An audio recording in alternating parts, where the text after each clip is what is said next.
양욱 한국국방안보포럼 연구위원 나오셨습니다. 어서 오세요. 예, 안녕하십니까. 이게 북한이 지구관 측 위성을 발사하겠다 이런 계획을 통보를 했는데 이거를 장거리 탄도미사일 발사일 것이다 이렇게 보는 이유는 뭘까요?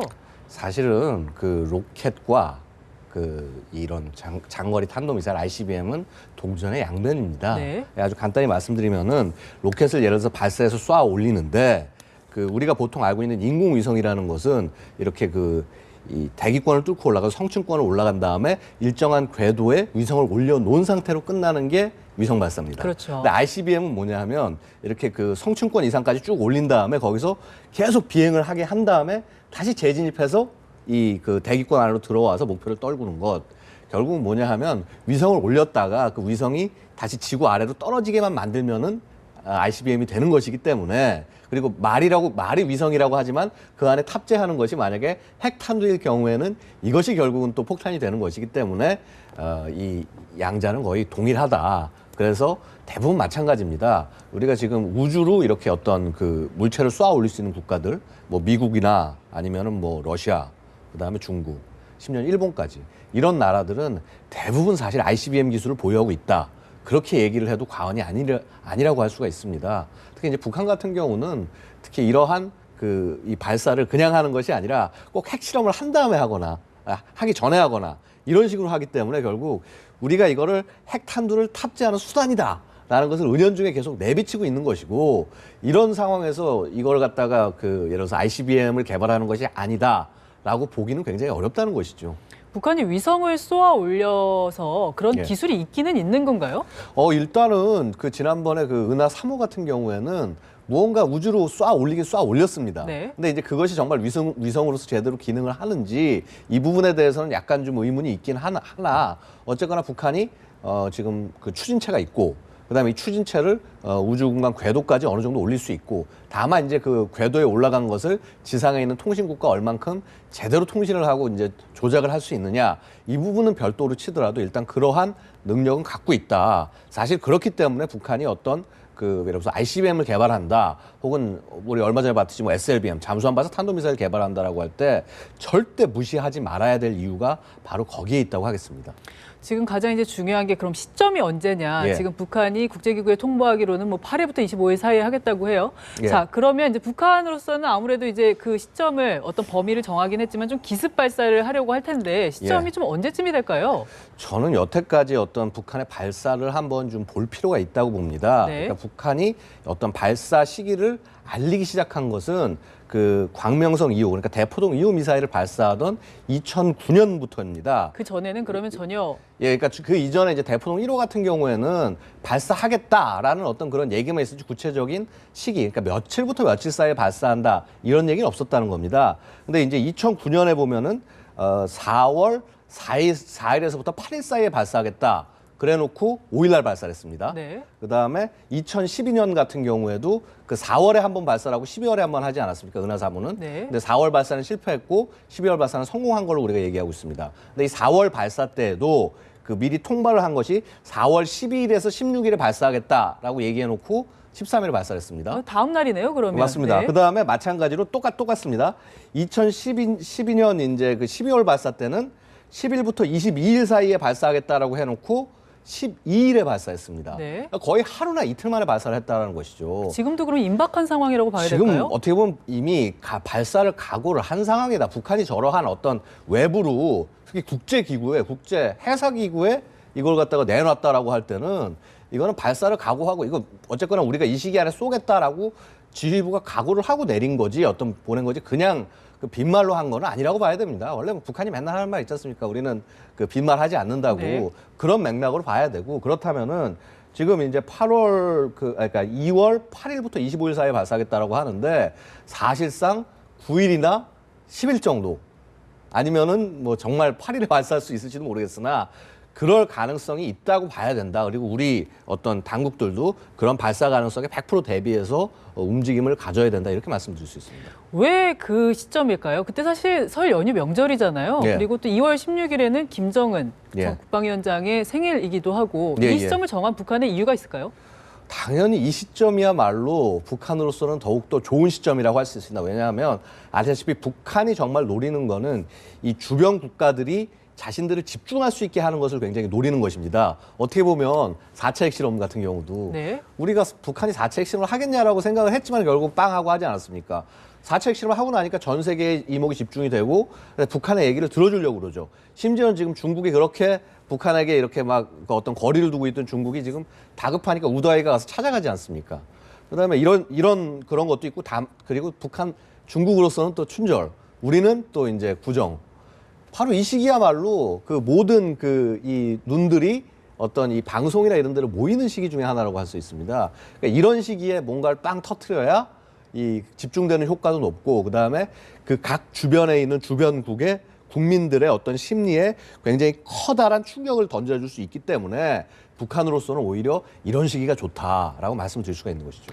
핵실험으로 충분하지 않았을까요? 사실 핵실험을 강행한 이후에 사실 그 전에는 이제 장거리 핵실험을 하고 이 장거리 미사일을 이제 발사를 하고 나서 이제 국제사회가 제재를 한다. 이러면 이제 핵실험을 하고 이런 패턴들을 좀 유지를 해왔었는데 사실 이번에 4차 핵실험을 하면서 뭐 수소폭탄이라고 주장을 하면서 핵실험을 한 것으로는 불충분했던 걸까요? 여기서 좀 여러 가지 속내를 좀 생각해 볼 수가 있습니다. 그러니까 네. 북한이 긴장을 계속 끌고 가려는 거냐 아니면 긴장을 낮추려는 거냐를 봐야 되는데 네. 그러니까 예를 들어서 그겁니다. 과거에는 미사일을 발사하고 그다음에 이거에 제재가 들어오면은 핵실험을 하고 그러니까 그러니까 어떤 장거리 로켓을 발사를 함으로써 주변국을 이렇게 도발을 해서 자신들에게 제재를 가하게 해서 그걸 또 다시 명분으로 핵실험을 하고 그러니까 억지로 핵실험을 하기 위한 명분을 만드는데 과거엔 집착해온 모습이 있다면은 이제는 4차 핵실험부터는 그런 명분 만드는 게 중요한 게 아니라 일단 터트리고 보는 겁니다. 그래서 어떻게 보면 이렇게 터트리고 난 다음에 이런 로켓 발사나 이런 부분들을 통해서 이게 좀 약간 어떻게 보면 말이 좀 이상할 수 있지만은 되려 북한이 이런 어떤 긴장을 조금 조절해 나가는 부분이 될 수 있다라는 것이죠. 조절해 나간다고요? 그러니까 네. 예를 들어서 북한 입장에서는 명예로운 퇴진이 가능한 겁니다. 네. 그러니까 로켓을 발사를 함으로써 이렇게 우리는 보여줄 거 다 보여줬다. 사실은 핵 실험에 대한 제재보다 로켓 발사에 대한 제재가 상대적으로 낮을 수밖에 없지 않습니까? 그렇죠. 순서 자체는. 네. 그러니까 전반적으로 하강되는 국면으로 끌고 가겠다라는 움직임일 수도 있다는 거죠. 근데 네. 이 부분은 제가 함부로 말씀을 드리기는 좀 그런 것이 이게 그렇게 북한이 생각하는 대로 국제 정세나 상황이 돌아가지 않을 수도 있기 때문에 꼭 그렇게 되지 않을 수도 있지만은 전반적으로 이것을 긴장을 확 높이려는 것보다는 어떻게 보면은 긴장을 조금 이렇게 관리를 해 나가면서 끌고 나가려는 것이다. 결국은 이게 올해 특히 어떤 패턴이 다른 부분에 있어서는 역시 7차 당대회 관련해서 김정은의 어떤 위상 강화와도 연결이 되지 않겠느냐. 결국 이런 핵실험과 그것도 그냥 핵실험이 아니라 수소탄 실험과 그다음에 발사까지 다 세트로 아주 묶어서 자연스럽게 끌고 나가면서도 긴장을 좀 상대적으로 좀 낮춰 나가면서 김정은의 어떤 정치적인 승리를 보여주게 하는 것. 긴장을 낮춰 나간다는 것이 뭐 대한민국과의 관계나 일본과의 관계, 미국과의 관계에서 긴장을 낮춰지는 것이 아니라 어떻게 보면 중국과의 관계를 개선을 하고 실제 얻어낼 걸 얻어내는 것이 북한의 훨씬 더 근본적인 전략적 목표일 수도 있다는 것입니다. 네. 그래서 이제 그런 과정에서 봤을 때 지금 사실 원하는 방향으로 가고 있거든요. 이제 무슨 말인고 하니 북한이 원하는 과거의 냉전 시대의 대결 구도. 그러니까 예를 들어서 북한, 중국, 러시아, 그다음에 뭐 한국, 미국, 일본 이런 대결 구도를 만들어내는 데 있어서 이러한 긴장이 충분하게 역할을 하고 있다. 그리고 되려 이렇게 어떤 이런 긴장을 끌어내는 것을 너무 극하게 끌어내지 않고 잘 부드럽게 끌어내 간다면은 이런 긴장 구도를 자연스럽게 굳혀나가고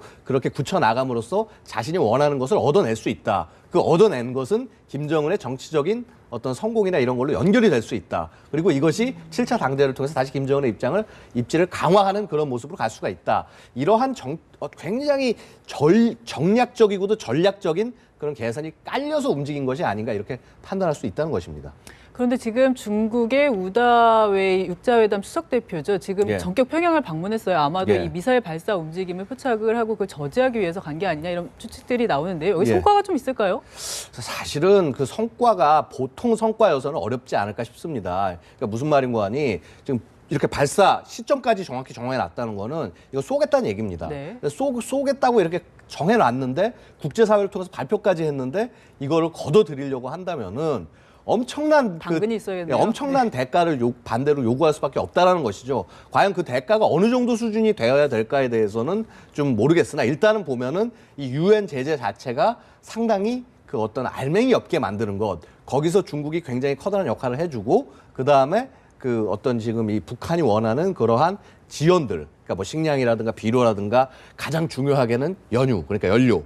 이런 부분들의 지원 같은 것들을 최대한 끌어내서 자신들이 유리한 구도를 만들어 나가는 게 북한의 목표라고 한다면은 그러한 목표를 이루기 위해서 이런 발사를 활용을 하고 있다. 그리고 심지어는 지금 일단 시기를 발표를 했기 때문에 발사를 하고 난 다음에 니들이 어쩔 것이냐. 여태까지 우리가 이거 다 하는 걸 했는데도 말리는 사람이 하나 없다. 그러니까 어떤 그런 식으로 해서 계속 끌고 나갈 가능성도 있다라는 것입니다. 그러니까 지금 보면 북한의 입장에서는 핵 개발이라든가 미사일 발사라든가 이런 것들이 이럴 겁니다. 자신들이 바라볼 때는 야, 이거 분명히 중국이나 미국 같은 나라가 자기들이 힘을 써가지고 해서 막으려면은 우리를 충분히 막을 수가 있는 건데 막지 않는 것은 니들이 우리가 이걸 어떤 형식으로든 갖기를 원하는 거다. 그러니까 우리는 가져나가겠다. 네. 라는 식으로 생각하면서 그냥 뚜벅뚜벅 나가는 겁니다. 그러니까 이런 상황들을 최대한 어떤 그 미국과 중국 간의 충돌, 그다음에 국제사회의 어떤 단합되지 않은 그런 모습들을 최대한 활용을 해서 자신들은 그 어떤 이런 국제사회를 흔들 정도의 전략적 위치까지 올라가겠다라는 그런 행동을 굉장히 꾸준하게 해 나가고 있는데 이에 대해서 예를 들어서 뭐 대한민국도 마찬가지고 미국도 그렇고 이런 민주주의 국가들 같은 경우는 국가 지도부가 선거로 계속 바뀝니다. 그러다 보니까 정책이 일관될 수가 없고요. 중국도 예를 들어서 그 뭐 지금 뭐 전반적으로 엘리트 정치라고 하지만은 그 엘리트 정치의 그 흐름 자체가 그 기조가 크게 어떤 그 자신들이 원하는 방향으로 바꿔나갈 정도의 그런 것은 아니라는 것이죠. 기존에 그 모택동 시절부터 이어지던 어떤 그런 국가의 전략적인 틀 같은 것들이 바뀌지 않기 때문에 갑자기 북한을 버릴 수 없다라는 사실을 누구보다도 북한이 잘 알고 있고 이런 상황을 최대한 이용하고 있는 것이다. 이렇게 볼 수 있습니다. 조금 전에 우리 정부가 이제 북한의 장거리 미사일 발사 이 조짐에 대해서 이제 입장을 발표했어요. 혹독한 대가를 치르게 하겠다. 근데 실제로 핵실험 이후에도 사실 지금 제재 논의가 그렇게 뚜렷하게 많이 추진이 된 상황이 아닌 것 같은데 장거리 미사일 발사에 대한 혹독한 대가 어떤 게 가능할까요?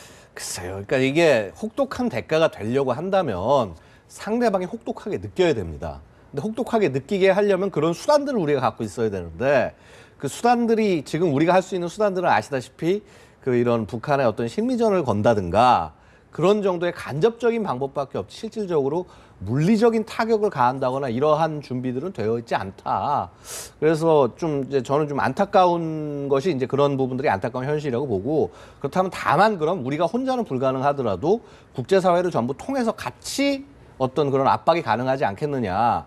결국은 그러한 과정에서 이런 어떤 중국에 대한 협조 요청이라든가 아니면은 미국이 좀 더 적극적으로 나서길 요청한다든가 그러한 상황들을 지금 주도적으로 만들어 나갈 그럴 준비가 되어야 되는데 그러려면 그렇습니다. 그러니까 우리가 다른 나라에게 정치적인 압박을 가하기 위해서는 이게 힘의 바탕에서 압박을 가해야 되는데 그 힘이라는 것은 결국은 전쟁입니다. 근데 전쟁을 바라는 국가는 없고 지도자는 없을 겁니다. 다만 우리가 지금 북한의 이러한 나쁜 행동이나 이런 걸 막으려면은 전 국민들이 이러한 이 북한 행동 더 이상 내비둘 수 없다라는 강한 의지를 바탕으로 해서 니들의 어떤 이런 행동을 우리가 더 이상 용서하지 않기 위해서 어떠한 처벌 행위도 할 수 있다라는 그런 의지가 없다면은 이러한 상황은 계속 될 것이다. 그리고 그러한 의지들을 예를 들어서 국민 스스로가 끌어나가는 부분도 당연히 있겠지만은 정치권에서 그것을 잘 끌어나갈 수 있을 정도의 리더십이 발휘돼야 되는데 물론 현 정부에서 그런 부분들을 잘하고 있지만은 그 이상 정도로 끌어나가기 위해서는 지금보다는 조금 더 결연한 의지가 필요하지 않겠느냐 이런 말씀을 드리고 싶습니다. 네, 북한은 결국 장거리 미사일을 발사할 태세고 우리 정부 당국에서도 좀 어떤 억지 수단들에 대한 고민이 좀 필요할 시점이네요. 알겠습니다. 오늘 말씀은 여기까지 좀 듣겠습니다. 고맙습니다. 감사합니다.